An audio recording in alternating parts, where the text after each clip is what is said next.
Have you ever gotten off a train, only to realize the station doesn't exist on any map? Or woken up on a long bus ride, to find every single passenger staring straight at you, with identical faces? Welcome to the darkest side of travel. Tonight, I'm going to tell you what really happens when you wander too far off the map, when GPS fails, and when something ancient and watching decides you've arrived. Turn the lights off, plug in your headphones, and whatever you do, don't look behind you. It started like any other road trip. 3 of us, college graduates, buzzing on Red Bull and terrible gas station snacks.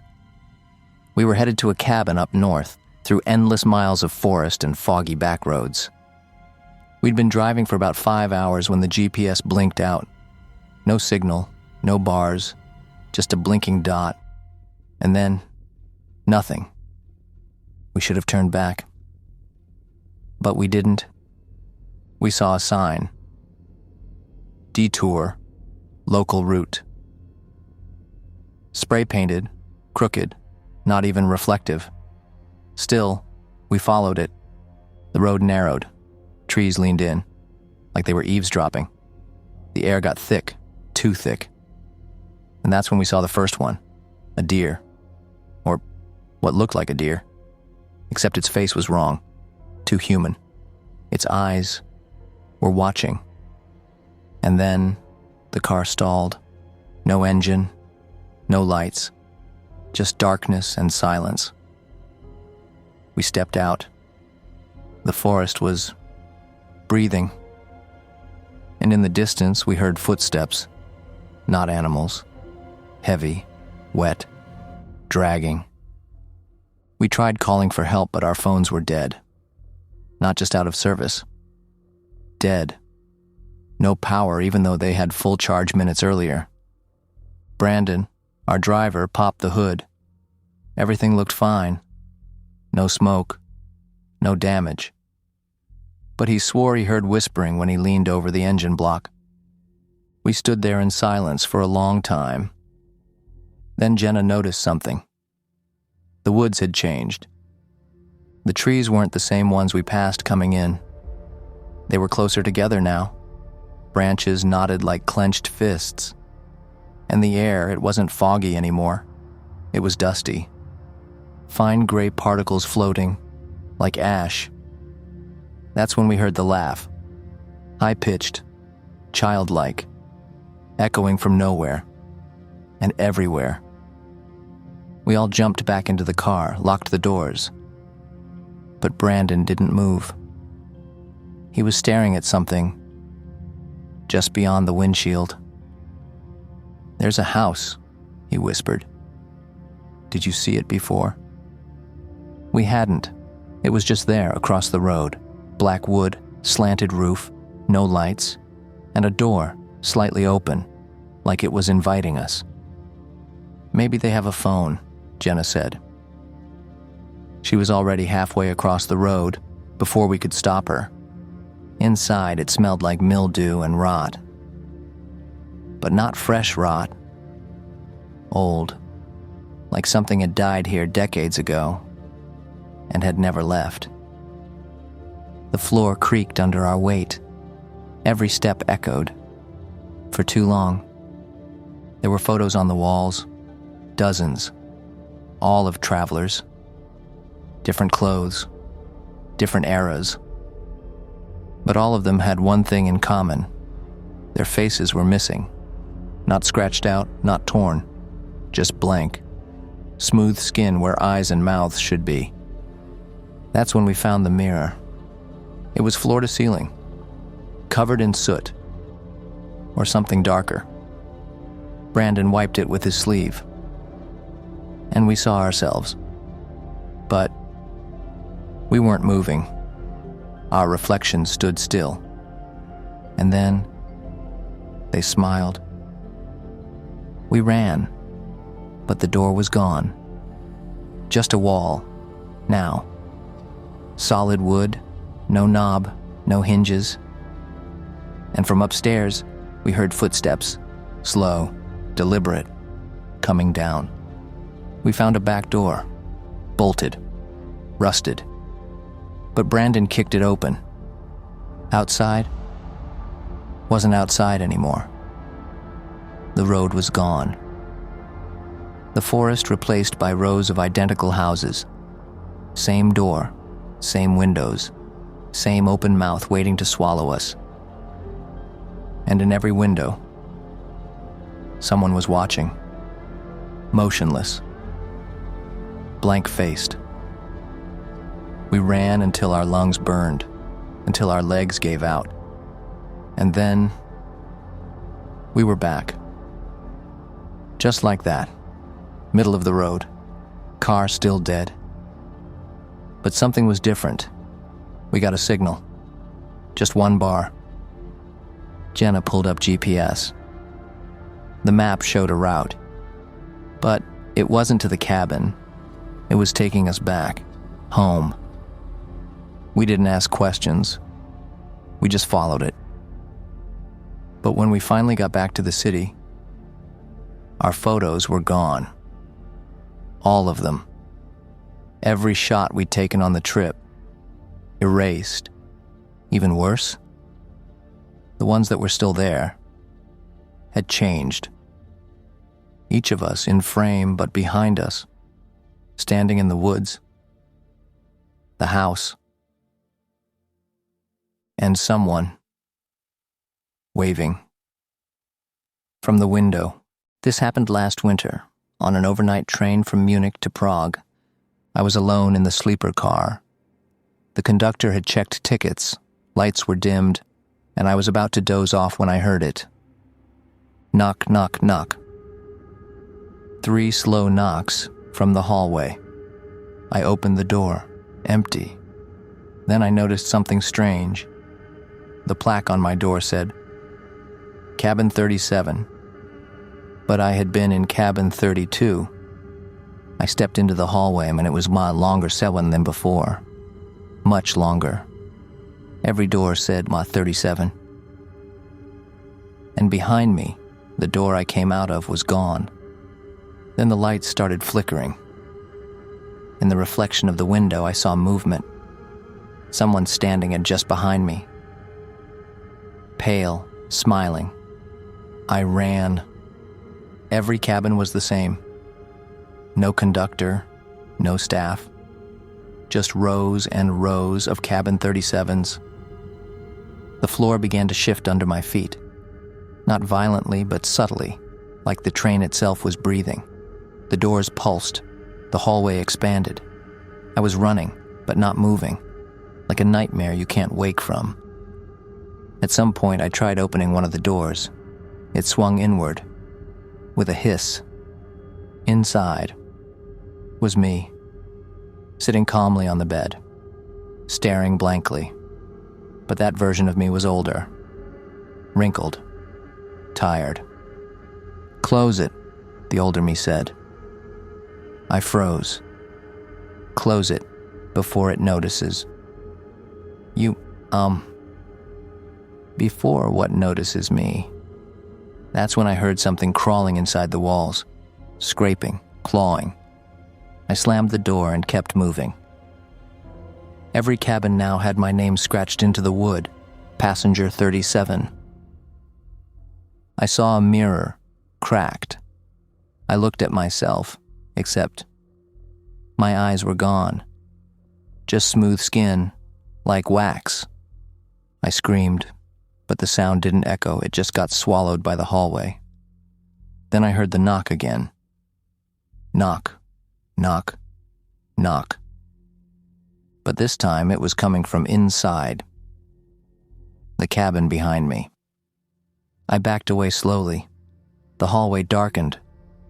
A red glow started pulsing from the floor beneath my feet, like heartbeat lighting. I looked down. The carpet wasn't carpet anymore, it was fur, breathing, warm. Then the walls began whispering. In German, Czech, English. You never left. You never boarded. You are the train now. I opened another door in panic. This time, the entire room was upside down, furniture on the ceiling, gravity reversed. And someone, or something, was crawling on the upper walls. It turned. It had my face. I collapsed in the hallway, covered my ears, shut my eyes. Then, silence. When I opened my eyes again, I was back in my original cabin. Except, it wasn't moving. The window showed blackness. No trees, no motion. Just static. I reached into my coat for my phone. It wasn't mine. It was old. Flip style, with a cracked screen, and a single message on it. Stay still. The door opened one last time. The conductor stood there, only now he was missing his mouth. Just smooth, stretched skin where lips should be. He pointed at my ticket. Passenger 37. Then I blinked, and I was waking up. The sun was rising. The train pulled into Prague. Everyone acted normal, but no one else was in my car. And when I checked my phone's photo gallery, every shot I'd ever taken on that trip was replaced. Same image, over and over. A single door, cabin 37, and someone standing just behind it, smiling. In Budapest, there's a hostel tourists whisper about, but never name. I ended up there accidentally, after overbooking forced me out of my original stay. The place was old, beautiful, in a crumbling sort of way. Narrow staircases, ornate doorknobs, fading murals of saints and skeletons in the hallways. It looked normal, until night. The guests were wrong. They didn't blink. They stood in the halls for hours facing the walls. One girl just kept brushing her hair, over and over, even when no wind moved it, even when a fly landed on her cheek. And she didn't swat it. I asked the receptionist what was going on. She just smiled and handed me a key. Basement room, she said. You're lucky. Lucky. That word hasn't meant the same since. The hallway to the basement had no lights. I used my phone flashlight, but it barely helped. Every step down echoed with a wet, dragging sound, not from my feet. The door was waiting, wooden, swollen with damp. The number was written in chalk. Inside, it was cold, damp. The wallpaper peeled like it was breathing. Mold grew in circular patterns. The bed had no sheets, just a dent in the mattress, as if someone had just stood up. And then, around 3:15 a.m., the knock came. Software slow. I've been waiting for you to join me. A voice. From inside the walls, I bolted. Tried the door, it wouldn't move. No matter how hard I pulled, it was like it had grown into the frame.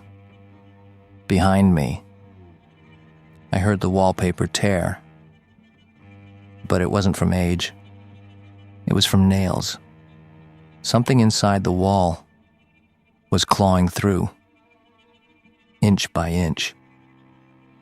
I backed into the corner, whispering to myself, praying. And then, a second voice answered. From the vent above the bed. Don't run, it hates running. The lights flickered, my flashlight blinked, and went out.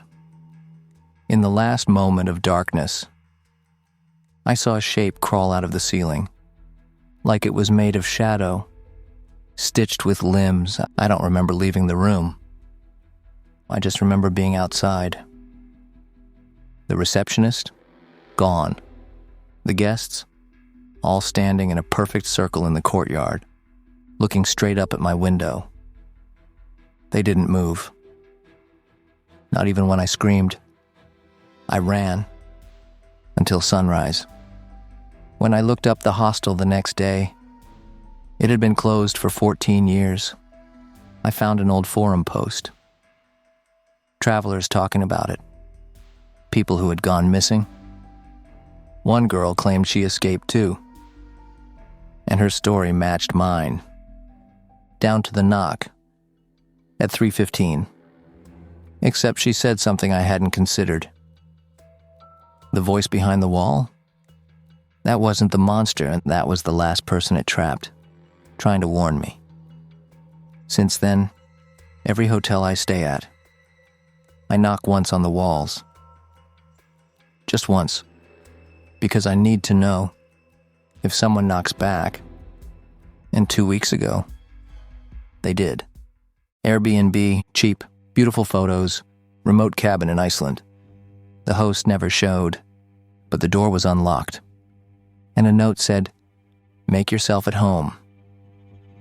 The fireplace was lit, the bed turned down, but the photos on the wall weren't stock. They were of me, sleeping, different angles, different nights. There was one of me. From that very moment, I turned around. Nothing, no one, until I checked the mirror and saw someone standing in the corner behind me, smiling. I grabbed my bag, tried to leave, but the front door was locked. Not just locked, sealed. Like the wood had fused with the frame. Even the windows were wrong. What had looked like a sweeping mountain view was now pitch black. Not night. Just nothing. I backed away from the glass. It felt alive. Like it would suck me through. I tried my phone. No signal. GPS showed me floating in the middle of an ocean. The Wi-Fi network listed only one name, Stay. Then the lights cut out. I lit the fireplace again, just to see. And that's when I noticed something else in the flames. Not wood, not coal, teeth. Tiny ones, baby-sized. A pile of them, fused into the logs. The photos started changing while I watched. My eyes were slowly vanishing. Frame by frame. First the left, then the right. And in every image, the background grew darker. More twisted, less cabin, more cavern. I tried to find the bedroom. The hallway stretched. Longer than before. 10 steps became 20. Doors appeared where none had been. And every door I opened led back to the living room. Except one. It was covered in fur. Like the pelt of an animal. The knob was a finger bone. I turned it anyway. Behind it was a staircase. That spiraled down, impossibly far. The air smelled like ammonia and cinnamon. The walls were pulsing, like lungs. Halfway down, I heard breathing, but not mine. It was echoing from below, fast, labored, wet. I called out, "Is someone there?" The breathing stopped, and something whispered back, "You checked in. You don't check out." I turned and ran, but the stairs kept going. Somehow, I never reached the top. I just kept climbing until I collapsed.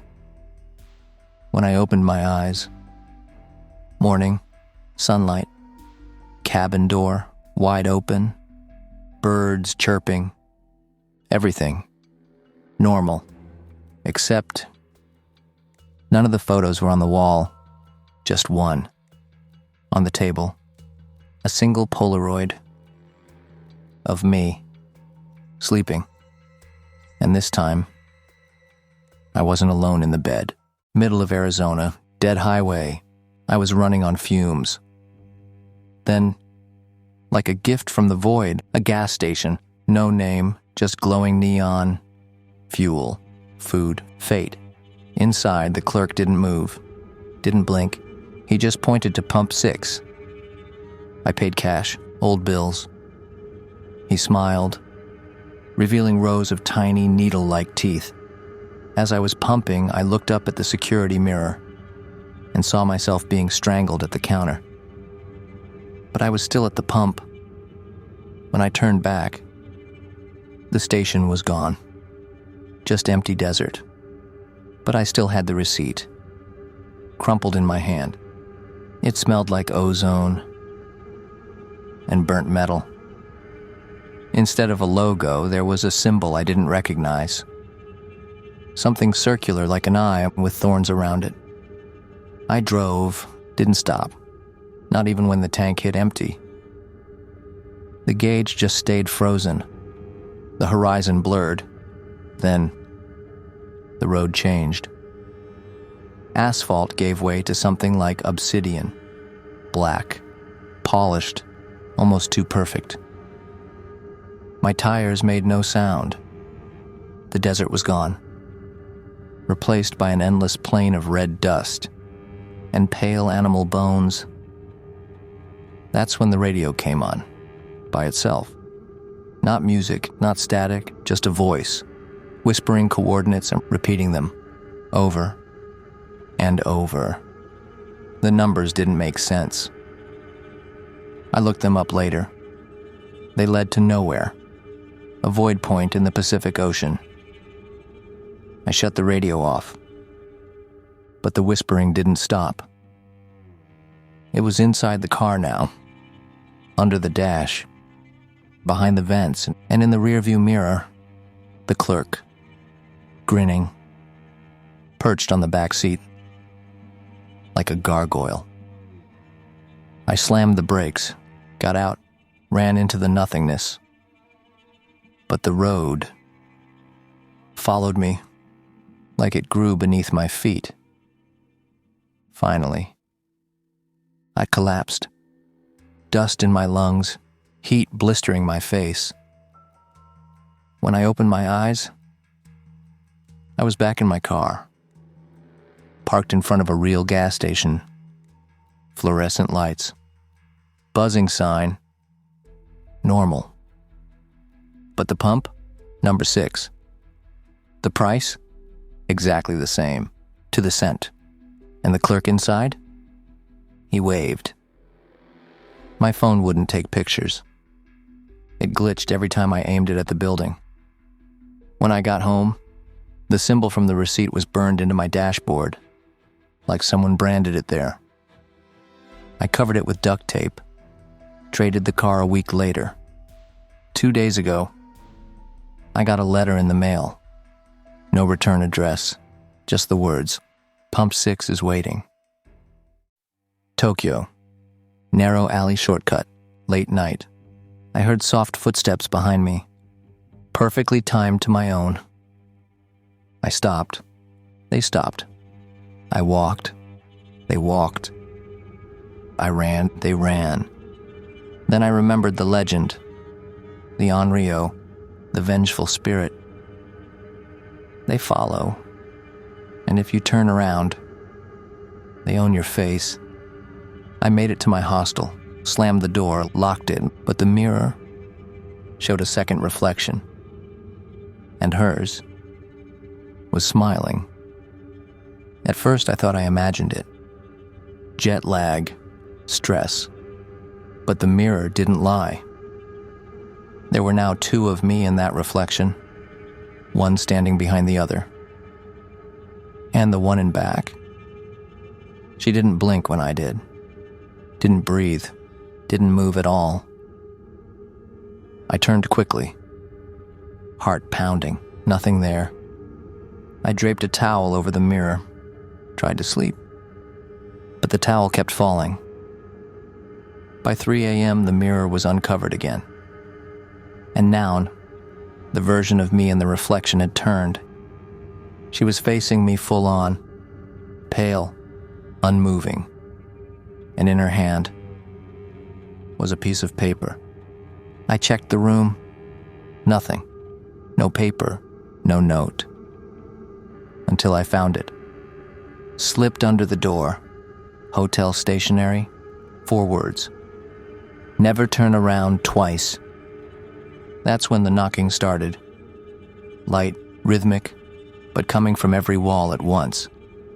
And then from the ceiling. And then inside the mattress. I got out. I didn't pack. I just ran into the night. The alley I had used before, gone. In its place, a tunnel. Long, endless. I had no choice. As I walked, the walls began to whisper, chanting, not words I could understand, just something ancient and angry. Then came the shadows, elongated versions of myself, walking just a few steps ahead, but always keeping the same distance. I blinked, and I was inside a train. No windows, no lights, just rows of seats. Every seat occupied by me, every version dead, eyes missing, mouths smiling. One of them turned to me and whispered, "You turned twice." When I opened my eyes, I was lying on a Tokyo sidewalk. No tunnel, no train, but the backs of my hands were stamped, a word on each. Owned. On the left. Face. On the right. And ever since, every photo I take, my face is missing. Red-eye flight. Tokyo to Los Angeles. 2:45 a.m. I was in seat 22A window seat. The plane wasn't full. The row behind me was empty when we boarded. We took off. Lights dimmed, people dozed, but not me. I can never sleep on planes. An hour in, I felt the seat behind me press forward, like someone had kicked it gently. Then again, I turned to look, still empty. I chalked it up to turbulence or maybe something shifting under the seat. But then I heard it. Breathing. Not loud, not panicked, just right behind my ear. Rhythmic, measured. I looked again. Nothing there. I rang the call button.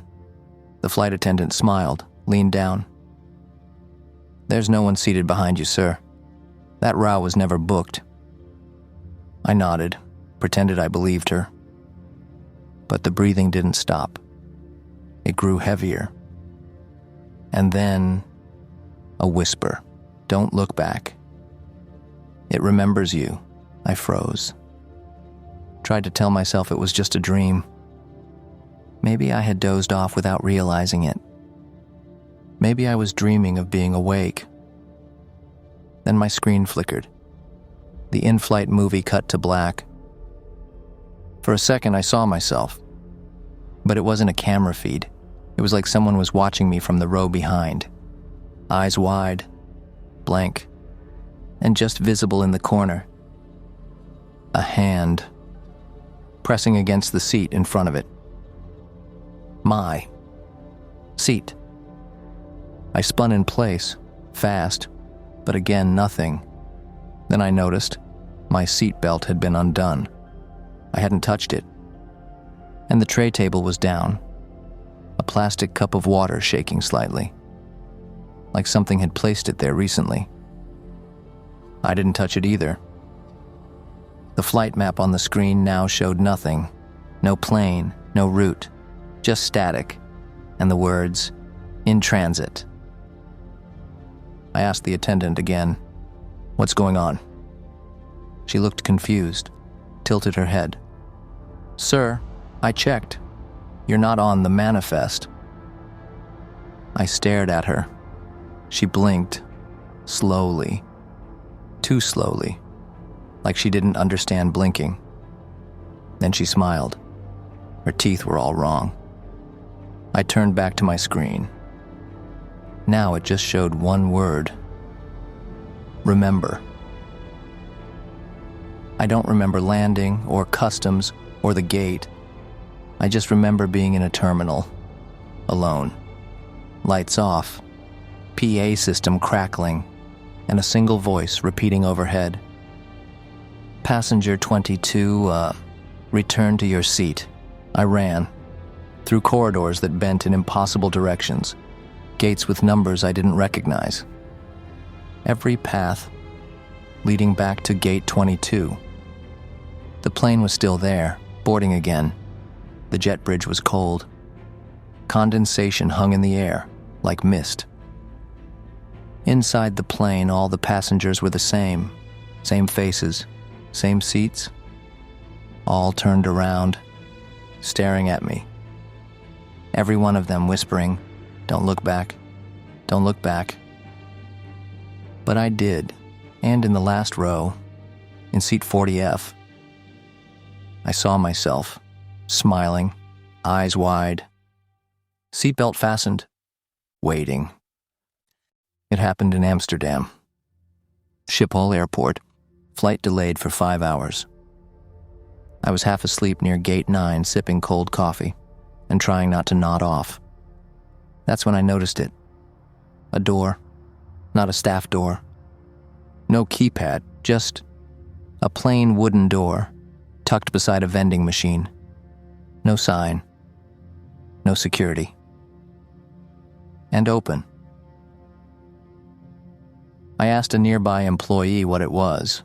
She blinked, like she didn't understand the question. Looked straight at the vending machine. "What door?" she asked. It was still open when I turned back. So, I went in. The hallway behind it was old. Really old. Stone instead of tile. The lights overhead buzzed like they were powered by something ancient. And struggling, no signs, no maps. Just a narrow staircase leading down. I thought maybe I was in a maintenance area. Until I saw the first painting, a portrait, 1800 style, of a man in a pilot's uniform. But his eyes, they were stitched shut, not painted. Real stitches. Thread curling from the canvas. Below it a plaque, Captain Ivers, arrived, never departed. I should have turned back, but something kept pulling me. Every level I descended, the air got colder. I passed gates labeled with numbers that didn't exist. Gate -2. Gate -13. And then, I heard it. An intercom voice. Garbled. Ancient. Now boarding. Final flight. No returns. I kept walking, and then I saw it. An aircraft. Inside a cavernous underground hangar. Rusted. Covered in soot. But the engines were spinning. A flight attendant stood at the stairs. She had no eyes, just empty sockets, filled with black mist. "Welcome aboard, sir. Seat 0A is ready." I turned to run, but the stairs were gone. Only the plane. Waiting. I heard footsteps behind me. I wasn't alone down there. Then the passengers emerged. Not walking, sliding, moving like puppets. They were wrong. Limbs bent, mouths hanging open. Every one of them whispering a countdown. 10. 9. 8. I dove beneath the platform, crawled until I found a grate, pried it open, fell into darkness, and when I woke up, I was back in the terminal, except every screen now showed the same flight number. 5,000, final boarding. And on my boarding pass, someone had written in red ink, "You went too far." That night when I checked my bag, there was something inside it I hadn't packed. A tag. From an airline that doesn't exist. And a seat assignment, 0A. Venice is a maze. Everyone says that. But they don't mean it literally. I do. It was my first time there. I was alone, backpacking through Europe. I had just gotten off the Vaporetto and decided to explore on foot. No map, no plan, just wander. It was around 5 p.m. when the alley narrowed.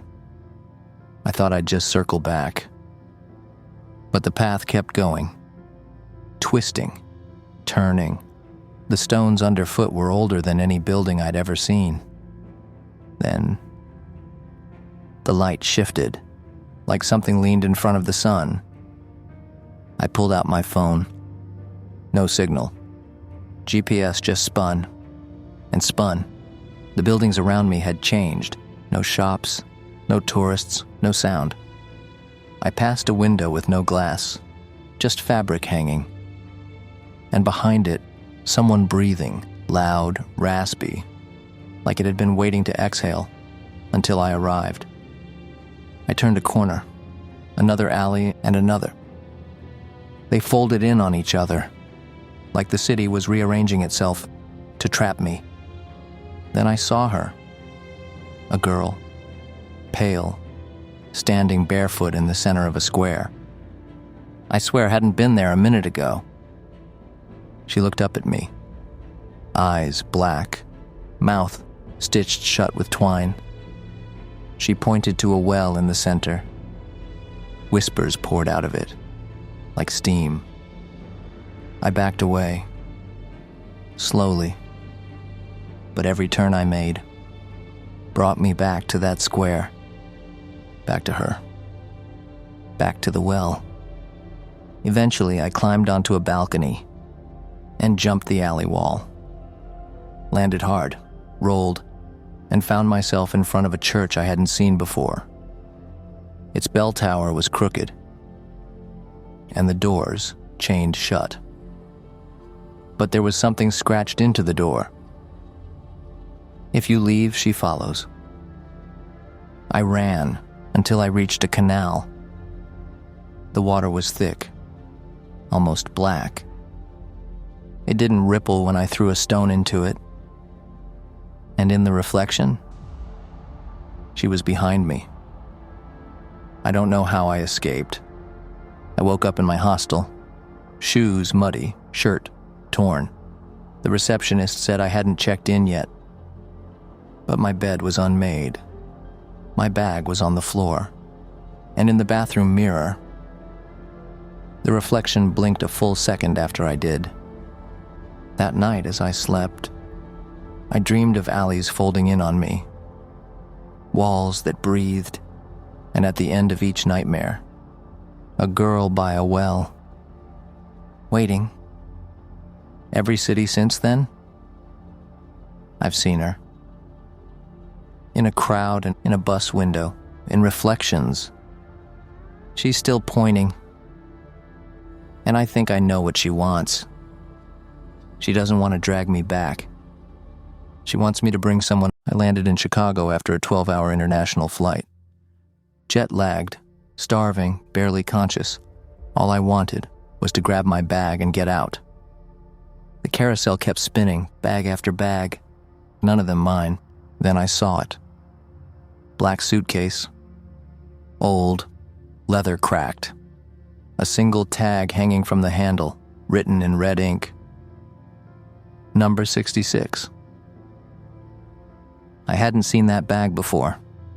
No one else moved to claim it. The belt stopped. The lights flickered, and the bag was the only one left.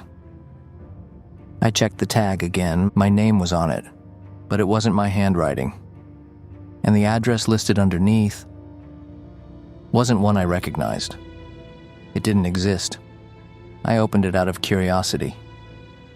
Slowly. Inside, clothes, but not mine.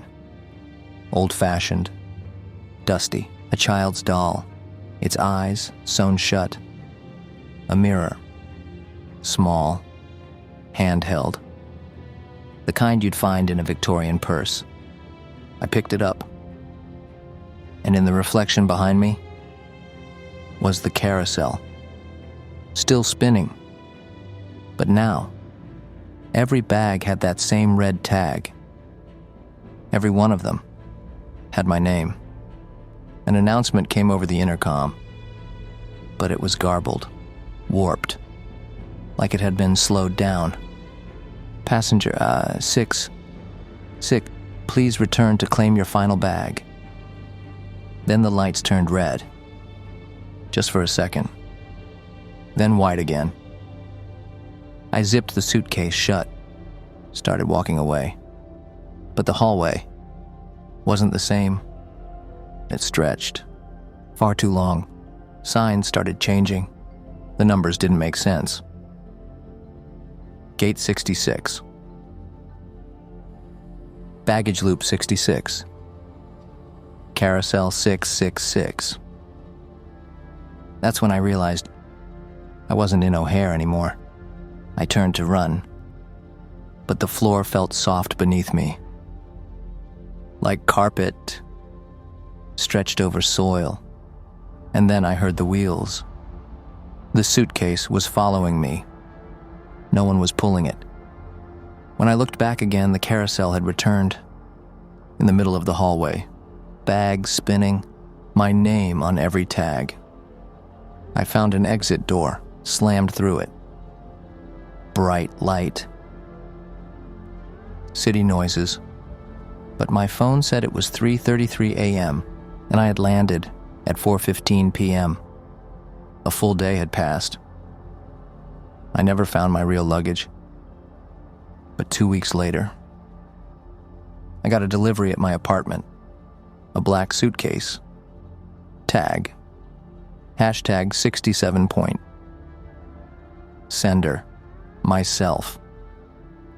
And inside was a photo of me standing at the carousel, smiling